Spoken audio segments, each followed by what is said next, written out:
नमस्कार, मी प्रतीक्षा, DNA मराठीमध्ये आपलं स्वागत।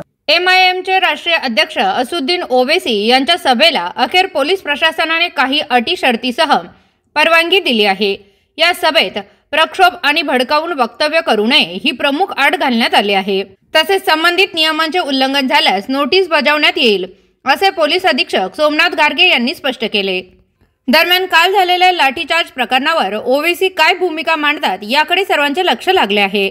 सायंकाळी 6 वाजता होणाऱ्या या सभेला मोठी गर्दी अपेक्षित असून त्यासाठी पोलीस दलाकडून काटेकोर बंदोबस्त ठेवण्यात आला आहे। या सभेला परवानगी दिलेली आहे, कुठल्या अटी आणि शर्ती त्यामध्ये असतील?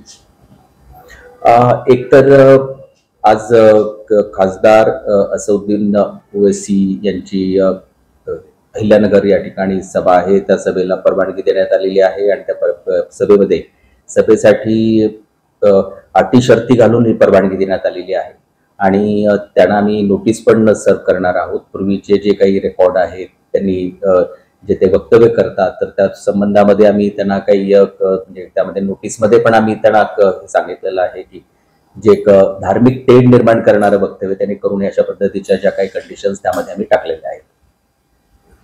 सांगितले का कोड ऑफ कंडक्ट वगैरे? नाही, एकतर काय की सभा जी आहे ती मुकुंदनगर भागामध्ये आहे की ज्या ठिकाणी एक पटांगण आहे। त्या ठिकाणी जे सभेच्यासाठी आपण ज्या म्हणजे नेहमीच्या ज्या सूचना असतात त्याच सूचना आहेत, ऑर्गनायझरसाठी सूचना दिलेल्या आहेत।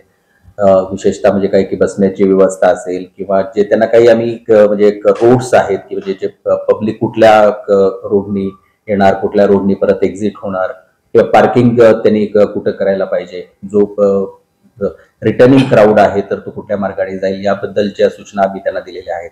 त्याच्यासोबतच म्हणजे काय की ध्वनी प्रदूषणासंबंधामध्ये पण आम्ही सूचना दिलेल्या आहेत की ते सुद्धा जे आहे तर जे लिमिट आहे त्याच्यामध्ये आतमध्ये ते राहील याच्याबद्दल पण आम्ही त्यामध्ये सूचना दिलेल्या आहेत।